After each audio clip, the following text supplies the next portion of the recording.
Goeiedag, lewende woord Hazelden en ook aan elkeen wat ingeskakel is vir die heropname van Sondag 12 Julie se diens.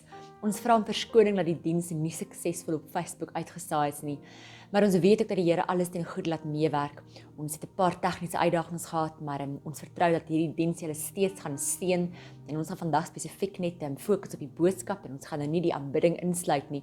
Maar ek wil julle vra om net julle hande soos ouer gewoonte saam met my op te lig en te profeteer en te verklaar saam met my soos wat ons elke Sondag doen. Dan sê ons wat die Here se woord sê oor ons lewens. Sê net aan my dankie Vader vir u groot oneindige liefde. Dankie dat u beloof dat u goedheid en guns ons sal volg al die dae van ons lewens en dat ons lewe en lewe in oorvloed kan geniet. Dankie dat u naam bo elke naam is en dat ons die naam van Jesus kan verklaar oor ons lewens, kan spreek oor ons gesinne, oor ons gemeenskap en oor ons land Suid-Afrika. Ons verklaar u naam en u plan oor ons regering, oor die ekonomie, Here wêreldwyd en ook landwyd, Here oor die politiek, oor elke persoon in 'n posisie van gesag. Ons sê vir u dankie Vader dat u weë hoër is as ons weë, dat u planne hoër is as ons planne. Dankie vir u woord, Here.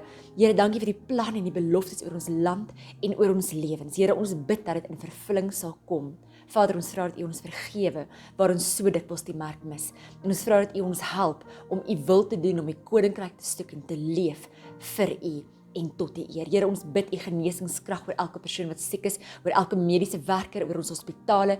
Ons bid u beskerming oor ons mense en ons sê net vir u dankie dat u so 'n goeie en 'n getroue God is. In die naam van Jesus Christus. Amen en amen. Sê net vir die persoon langs jou, die Here het jou lief, die Here is jou koning, die Here is vir jou goed. En hy wil vir jou goed doen. Hy wil vir jou nuwe lewe gee. Lewe en lewe in oorvloed. Dis sy plan vir jou lewe. En ek wil jou vanoggend net met dit kom bemoedig. Ek wil graag die volgende oppergawe skrif met julle deel. Ons lees in Hebreërs 7 vers 1 tot 2.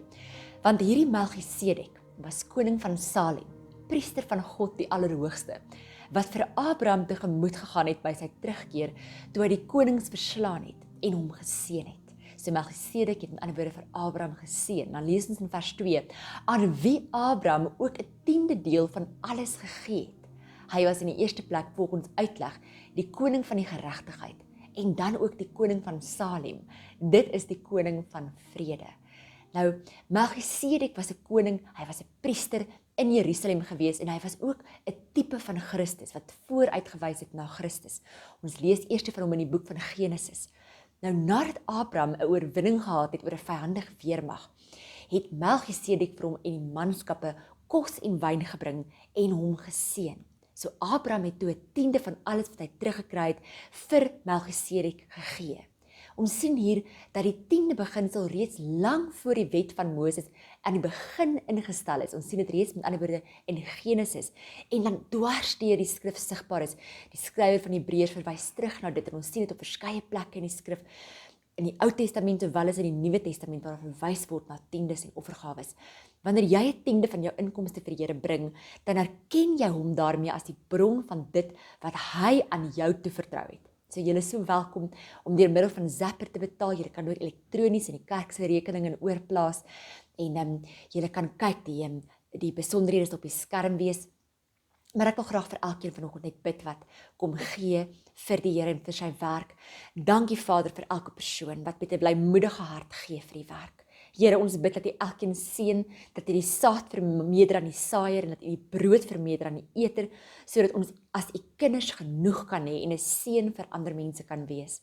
Ons bid dit in die naam van Jesus. Ons dankie dat U in elkeen se behoefte voorsien, volgens U rykdom en heerlikheid in Christus Jesus. Nou, vanoggend se boodskap het ek getitel, die krag van gebed in 'n geestelike stryd. En my eerste subtitel is, daar is 'n geestelike stryd. Of ek en jy dit wil weet of nie, daar is 'n geestelike stryd.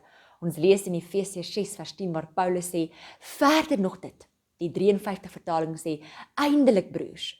So Paulus sê dit aan die einde van die boek van Efesiërs, hierdie brief wat hy skryf aan die kerk. So hy sê eintlik met ander woorde, in die lig van, in die lig van alles wat God gedoen het. Eindelik broers, in die lig van jou stand as kind van God, in die lig van God se groot plan van die eeue waarvan jy deel is.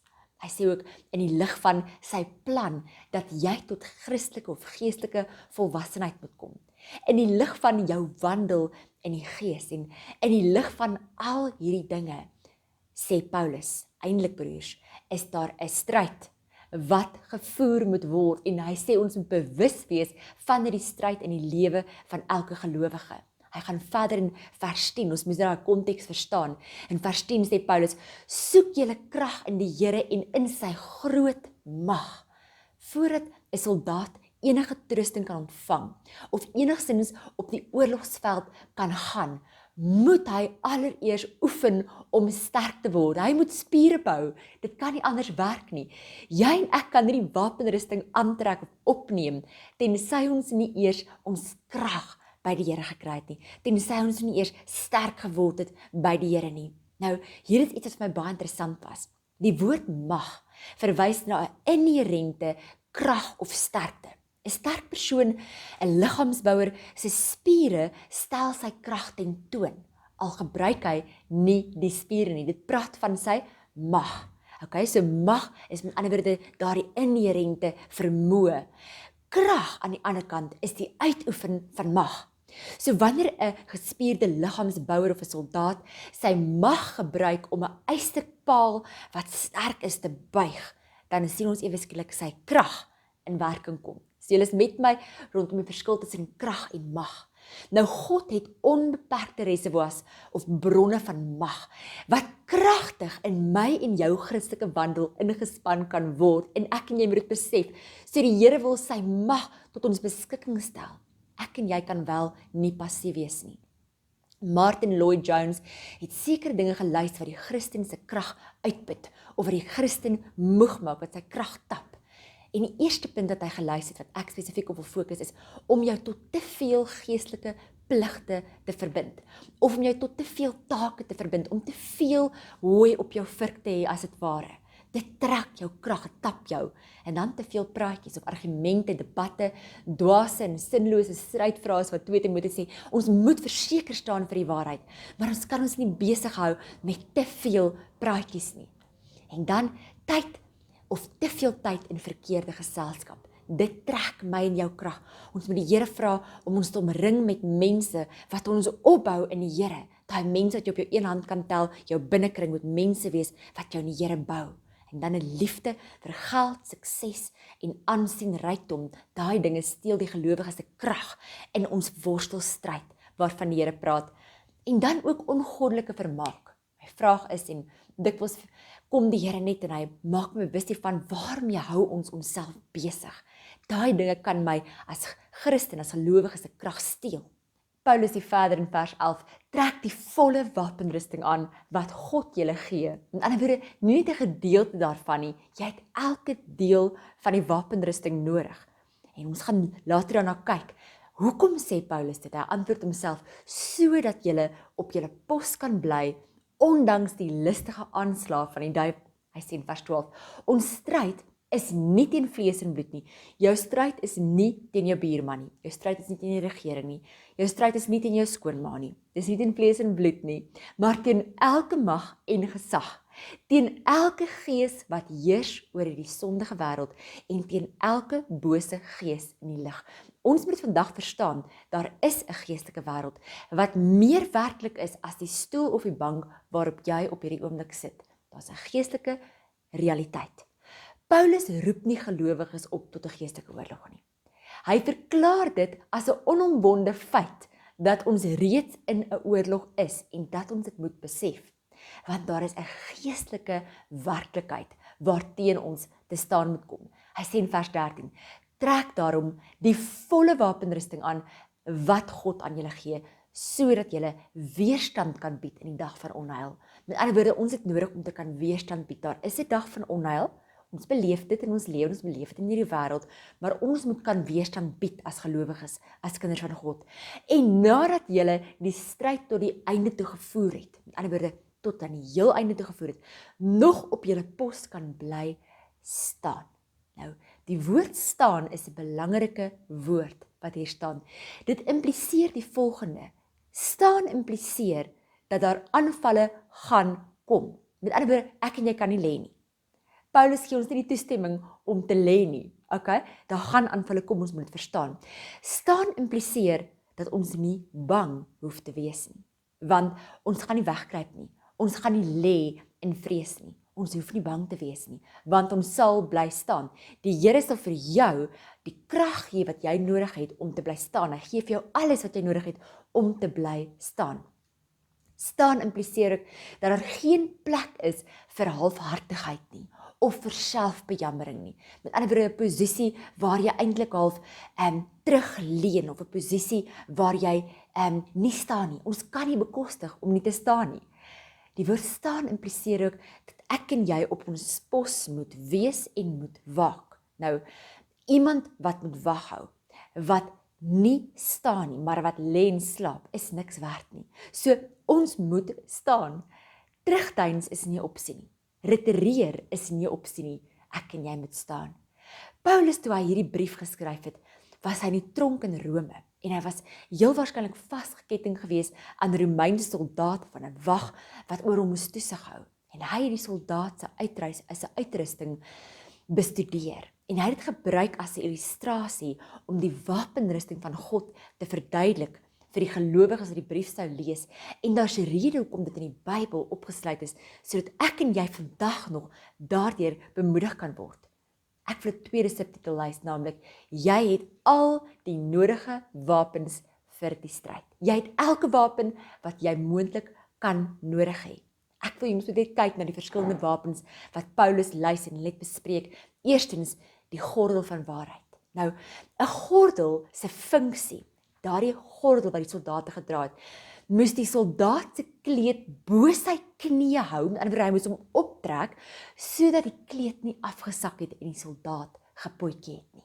So ons moet dit verstaan, die onderkant van die borsharnas, sowel as die swaard se skede, was ook aan hierdie gordel vasgemaak. So die gordel het alles bymekaar gehou, die gordel van waarheid. Jesus is die waarheid. Ek en jy, wanneer ons in die waarheid bly, dan verhoed dit dat ons gepootjie word. Dit hou alles bymekaar, sodat ek en jy in hierdie stryd nie struikel en val nie. Dit is sy waarheid in ons lewens. Ek en jy moet sy waarheid glo. Ons moet sy waarheid praat.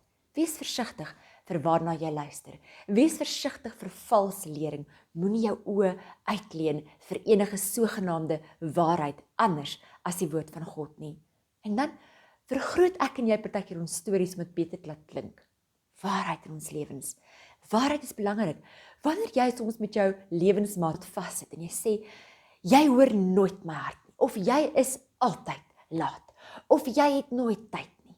Dit is 'n vorm van oordrywing wat nie tred hou met die waarheid nie. God is 'n God van waarheid en dit is belangrik dat ons vir die waarheid leef. Moenie voor mense dinge sê wat jy nie agter hulle sal sê nie. Ons noem dit vleitaal. Dis iets wat ons nie bedoel nie. Dis nie die waarheid nie. Ek en jy moenie skinder of dinge agter mense sê wat ons nie voor hulle sal sê nie. Dit is nie die waarheid, dis nie God se waarheid nie.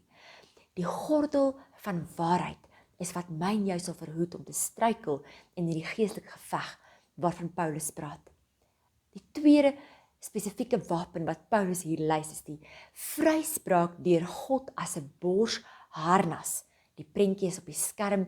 Die borsharnas was in Romeinse tye van metaalskubbe gemaak om die soldaat se hart en sy longe, sy ingewande, sy belangrikste lewensorgane te beskerm. Dit was die doel van hierdie borsharnas. En hy praat hier van die borsharnas van vryspraak. Vryspraak hier praat ook van geregtigheid. Met ander woorde, God het ons vrygespreek dat ons in die regte verhouding met God die Vader kan staan en vrye toegang tot die Vader kan hê. Wanneer ek en jy dit verstaan, dat daardeur Jesus se dood en opstanding en sy dood aan die kruis vir my en jou vryspraak gekom het. En ons verstaan dat omdat Jesus ons plek inneem, deur die lewe te leef wat ons moes geleef het, en die dood te sterf wat ons verdien het, dan bied hy vir ons 'n bedekking van geregtigheid, wat ons as het ware teen die vyand se aanslag op ons harte en op ons siele beskerm, wat ons geestelike lewensorgane beskerm. Ek en jy moet verstaan wat jou stand van geregtigheid in Christus Jesus beteken.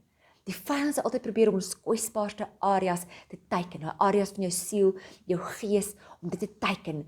Maar die Here bewapen jou met die borswapen van geregtigheid, deurdat hy vir jou sê, my kind, jy is vrygespreek deur die bloed van my seun Jesus Christus aan die kruis. Jy kan dit weet. Daai wete beveilig jou. Dis vir my en jou baie gevaarlik om ooit te dink dat ons in ons eie geregtigheid kan staan. Ons kan nooit roem op enigiets. Die Paulus sê, ek roem in niks nie. As hy sê ek roem, dan roem hy in sy swakhede, dat die krag van God kan vervulling kry. Hy roem in Christus alleen. Ons het niks om in te roem nie. En dan die derde wapen wat gelys word in hierdie spesifieke metafoor is die bereidheid om die evangelie van vrede te verkondig as skoene aan jou voete. Nou, dis interessant dat die Romeinse oorlogskoene spykers of getekstureerde sole onder gehad het en dat dit baie gemaklik was sodat die soldate kilometers ver daarmee kon loop. Hierdie weermag het saam in gelid geloop met hierdie skoene aan hulle voete en hulle kon op die vyand trap en hulle kon staan op gevaarlike terrein tussen oorlogrommel. Hulle kon beweeg en loop tussen dit. En as ek en jy as kerk van God bereid is om in eenheid en gelid as deel van 'n geestelike weermag die evangelie van vrede te verkondig, te gaan waar hy ons stuur, dan word die vyand daardeur vertrap. Dit is een van ons sterkste wapens, daai bereidheid om die evangelie van vrede te verkondig waar ons gaan. Bring ek en jy vrede in die omstandighede waar ons onsself bevind. Die mense in ons lewens wat na ons kyk, wat na ons kom, ervaar hulle iets van die Here se vrede by ons. So belangrik. En dan sê hy verder, daarmee of daarby moet julle altyd geloof as skild in die hand hê, want daarmee sal julle altyd die brandpyle van die bose kan afweer. Al die brandpyle van die bose word afgeweer deur die skild van geloof. Nou, 'n skild in Romeinse tye was 'n baie lang voorwerp wat meeste van die liggaam van hierdie soldaat beskerm het of bedek het. En dis my so mooi, skild van geloof. In Lukas 22 vers 31 sê Jesus, Simon, Simon, luister, die Satan het daarop aangedring om julle soos koring te sif. Maar, sê hy, ek het vir jou gebid, Petrus, dat jou geloof jou nie begewe nie. As jy weer tot inkeer gekom het, dan moet jy gaan, jy moet jou broers versterk. Dit was Jesus se woorde gewees. Met ander woorde, hierdie skild van geloof is dit wat verhoed dat die vyand kan inkom en ons kan seermaak.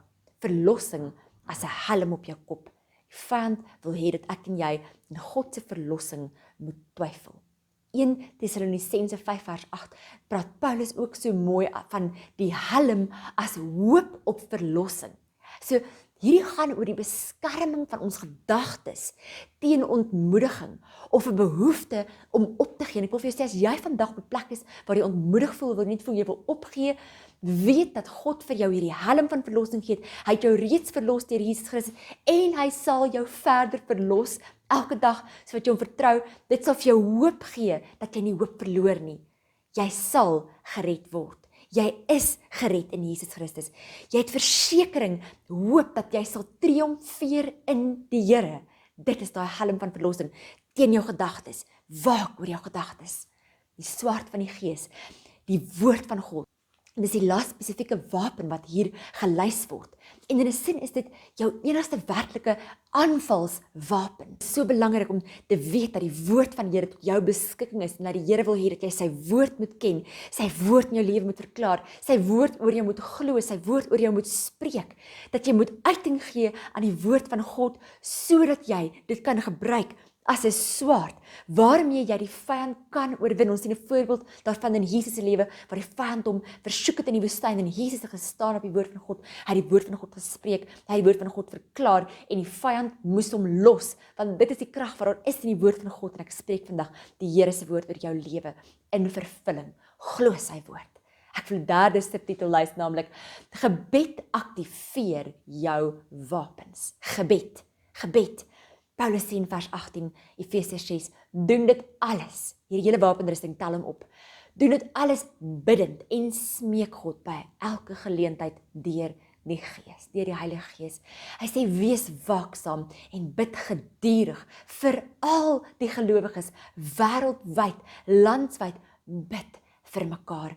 Julle die krag van geloof of die krag van gebed en 'n geestelike stryd is dit wat my en jou in staat stel om te volhard. En dan sien ons wat sê Jakobus 5 vers 16. Ek wil dit graag vir ons in die Amplified Bible lees, want dit stel dit net vir my so mooi, dit skets so mooi.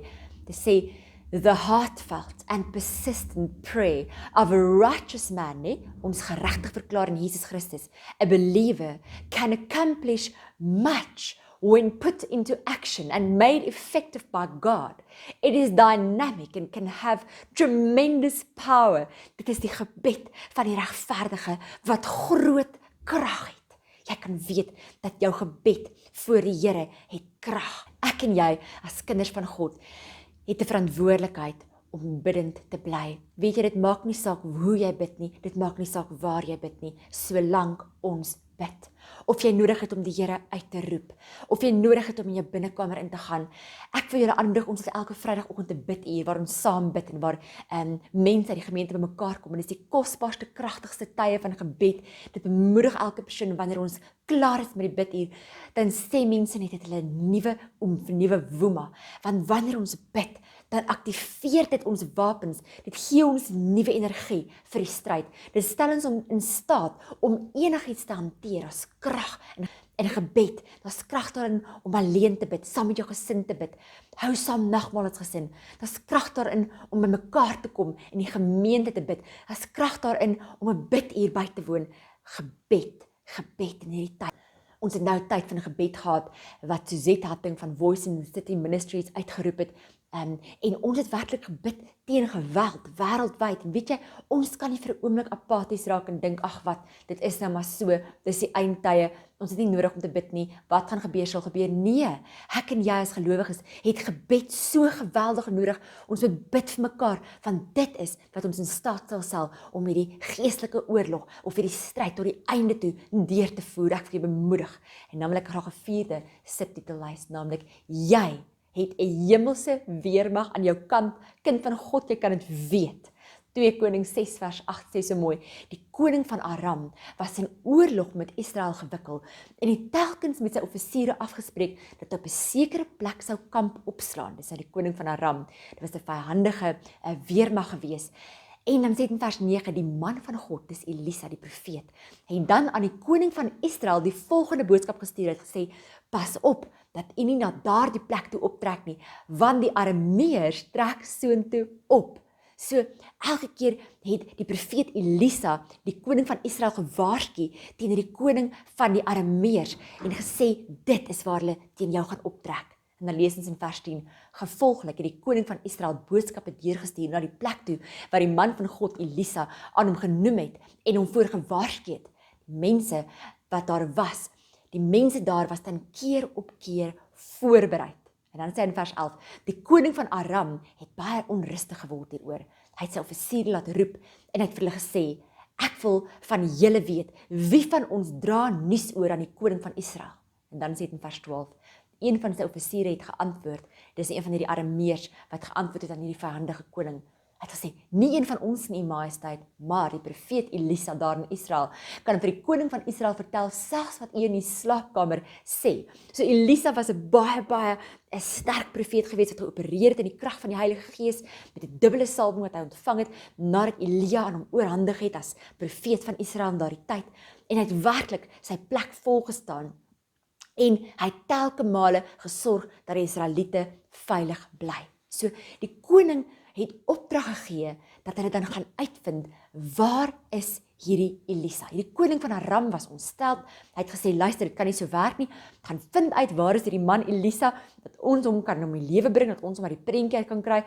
En toe het hy perde en strydwaens en hy het 'n baie sterk weermag gestuur en hulle het in die nag hierdie stad omsingel, sodat hulle die Israeliete kon verslaan. Dan sê dit in vers 15, die môre vroeg het die slaaf van die man van God opgestaan en toe hy uitgaan, toe sien hy 'n leer rondom die stad met perde en strydwaens. So oor die diensknegt van Elisa sien hierdie geweldige weermag en hy sê, ag meneer, wat gaan ons nou maak? Al wat hy gesien het, was die mag van die vyand. Hy kon niemand by hom en Elisa sien. Hy het gedink dis net hulle alleen en hy het geweet hulle gaan om die lewe gebring word. Hy was baie bekommerd. Vers 16 sien ons, hy het geantwoord, dis Elisa, moenie bang wees nie. Die wat by ons is meer as wat hulle is. En ek wil vandag vir jou sê, die hemelse weermag wat by jou is, kind van God, is meer en sterker en groter as enige vyhandige weermag wat teen jou kan kom. Hy wat in jou is sterker as hy wat in die wêreld is. Elisa het gebid, Here, maak tog sy oë oop, dat hy kan sien. Elisa was 'n kragtige man van gebed gewees. En Elisa in hierdie spesifieke konteks het nie gebid dat God die situasie sal verander nie. Maar hy het gebid dat sy diensknegt die realiteit, die geestelike werklikheid van hierdie situasie sou sien. En die Here maak hierdie diensknegt van Elia of van Elisa se oë oop en ewe skielik sien hy hierdie groot, geweldige weermag. Jy sien, net die Here kan my en jou oë oopmaak. Net hy kan ons wys dat hy 'n God van die hemelse weermag is, wat daar is om vir jou in die stryd in te tree. Die Here het die oë van hierdie slaaf oopgemaak en rondom hom was berge vol perde, strydwaans van vuur wat hy ewe skielik gesien het en dis nie 'n fisiese weermag nie, dit was 'n hemelse geestelike weermag wat hulle beskerm het. En dis so onbeskryflik dat daar meer was wat vir hulle was as wat teen hulle was. Jy sien, geloof is nie om dinge te verbeel wat onwerklik is nie. Geloof is 'n begrip en 'n erkenning van dinge wat nie deur jou sintuie waarneembaar is nie, maar wat absoluut werklik is. Dit is my so kosbaar hierdie gedeelte en dit bemoedig my so om te weet, daar's 'n hemelse weermag wat vir my veg in die gees. En ek as gelowige het die vermoë om te bid en daai weermag te aktiveer. Nou perde en strydwaans was van die mees gesofistikeerde en die sterkste militêre instrumente in daardie tyd. Maar hierdie onsigbare weermag van God het meer krag gehad as die hele weermag van die Siriërs in die geheel. En so is dit vandag in die wêreld, in alles wat ons beleef, in hierdie verhandige omstandighede. God se weermag is groter en sterker. Of ek en jy God se hemelse weermag kan sien of nie, ons kan weet, hulle is daar. Ons leef nie deur aanskouing nie, ons leef deur geloof. Ek en jy leef nie deur aanskouing nie, ons leef deur geloof. En ek wil jou vandag net hiermee bemoedig. Die Here het vir jou as kind van God alles gegee wat jy nodig het in hierdie geestelike geveg of hierdie oorlog wat jy in die gesig mag staar. En die Here het vir jou gegee die nodige krag, die nodige sterkte. Dis tot jou beskikking. As jy vandag moeg voel, as jy vandag moedeloos voel, as jy vandag onder die weer voel, weet net dat jy kan tap vanuit die Here se onbeperkte reservoirs van mag en krag. En daaruit kan jy jou krag kry om dit te kan gebruik en om daaruit te kan leef in jou geestelike wandel. Jy kan elkeen van die wapens wat die Here vir jou gegee het, kan jy gebruik. Jy kan daarin opstaan en weet dat jy volkome beskerm is teen enigiets wat in hierdie wêreld aangaan. Enigiets kan enige tyd, enige plek met enigiemand gebeur, maar die realiteit is dat jy in die hande van 'n lewende God is, kind van die allerhoogste koning. Jy kan dit weet met jou hele hart. En dan gebed. Ek wil jou net bemoedig, moenie ophou bid nie. Bid vir persone in posisies van gesag en autoriteit, vir kerkleiers wêreldwyd, mense wat belangrike besluite moet maak. Bid vir ons regering. Kom ons bid en ons hou nie op bid nie, soos daardie weduwee wat net aangehou het om by die regter aan te dring dat haar saak beredder. En uiteindelik het hy gesê, omdat sy so aanhou, sal hy dit doen. En Jesus het hierdie gebruik as 'n gelykenis om vir ons te leer dat dit belangrik is om te bid sonder ophou. En ek wil jou vandag net met dit kom bemoedig en ek wil vir jou sê, as daar iets in jou lewe is waarvoor jy jou knie gebuig het, enige mag van die vyand, enige aanval van die vyand waarvoor jy jou knie gebuig het, en jy het nodig om vandag op te staan, te sê, Here, ek sal staan, maak nie saak wat gebeur nie, ek gaan nie lê nie, ek gaan nie sit nie, ek gaan nie terugdeins nie, ek gaan nie bang raak nie, Here God, depressie het nie mag oor my nie, en ek wil hê jy moet dit vandag saam met my verklaar, as jy staan in die gees, verklaar dit net saam en sê, dankie Vader, Depressie het geen mag oor my nie. Swaarmoedigheid het nie 'n mag oor my nie. Hopeloosheid, moedeloosheid het geen mag oor my lewe nie. Dankie Vader God, laat U my in hierdie tyd in staat stel om te staan, Here God. My liggaam, my heupe om God met U waarheid, Here, waarin ek kan leef, waaruit ek kan leef. Dankie Vader, Here, vir my borsharnas. Dankie Here vir my skild van geloof. Dankie Vader vir my skoene van bereidwilligheid. Dat U my in staat stel, Here, om die evangelie van vrede te verkondig aan mense om my, om vir mense vrede te bedien, Here. Dankie Vader vir my helm van verlossing, Here, wat my herinner is dat ek 'n verloste is, dat ek vry is, dat ek gered is in Jesus Christus. En Here, dat geen vuurige pyl van die vyand enigiets teen my kan uitrig nie. Here, dankie vir die swaard van U woord. Dankie Vader dat U my in staat stel om daarmee te veg in die gees. En Here, dankie dat ek kan sien, Vader, dat ek in oorwinning sal staan, want Here, U beloof my dat ek meer as 'n oorwinnaar is deur Jesus Christus wat my die krag gee. En ek wil vandag vir elke persoon bid wat dalk moeg is of wat dalk siek is, of wat dalk net nodig het om 'n nuwe aanraking van die Here te kry. Ek wil net vir jou bid. Dankie Vader dat U kinders bonatuurlik op hierdie oomblik kom bekragtig. Here, ek bid dat elkeen nou sal bewus raak, Here, wat hierna kyk, van U bekragtiging in hulle lewens. Dankie Vader dat ons sal opstaan in autoriteit, dat ons sal gaan van krag tot krag en van heerlikheid tot heerlikheid. Vader, ek kom bid, Here, vir enigiemand wat mag siek wees. En Vader, ons bid U genesingskrag oor elke persoon, oor elke lewe, oor elke liggaam in die naam van Jesus. Vader, ek bid vir gesinne. As jy in jou gesin dalk deur 'n tyd gaan wat julle net sukkel as gevolg van omstandighede of druk of 'n finansiële stres of wat ook al die geval mag wees, ek vir jou net aanmoedig, draai na mekaar toe, bid saam. En ek wil net die Here se vrede oor jou as gesin uitspreek. Dankie Vader dat U elke persoon, elke gesin in hierdie tyd kom oplig, kom bekragtig, kom versterk. Vader, dat die gesinne saambind in liefde en in eenheid, Here. Vader, dat U elkeen net kom voorsien, Vader, in die area waar hulle U vertrou. Ons bid dit in die naam van Jesus. Ons sê vir U so dankie, Here, net vir wie U is. In Jesus naam. Amen en amen. Ek vertrou dat hierdie boodskap jou geseën het, dat dit jou bemoedig het, as dit vir jou iets beteken, wil ek jou vra om dit aan te stuur vir ander mense, om dit met hulle te deel, sodat hierdie boodskap kan uitgaan, sodat ons as gelowiges effektief kan wees in hierdie geestelike stryd, en dat ons toegerus kan wees, sodat die Here dit bestem en dit bedoel het. En dan wil ek vra as enigiemand 'n behoefte het aan gebed of bemoediging, ons wil span mense, ons wil graag vra om ons te kontak, sodat ons vir julle kan bid, sodat ons vir julle kan intree. Julle is kosbaar en weet dat ons elke dag vir die mense in ons gemeente bid, vir die persone wat inluister saam met ons oor Facebook. Julle kan weet dat daar word vir julle gebid en daar word vir julle ingetree en die Here is julle oorwinnaar in hierdie stryd. En julle kan weet dat die Here is vir julle meer as genoeg. Hy is vir jou meer as genoeg. Mag die liefde van God die Vader, die genade van die Here Jesus Christus en die konstante fellowship van die Heilige Gees jou deel wees in hierdie week.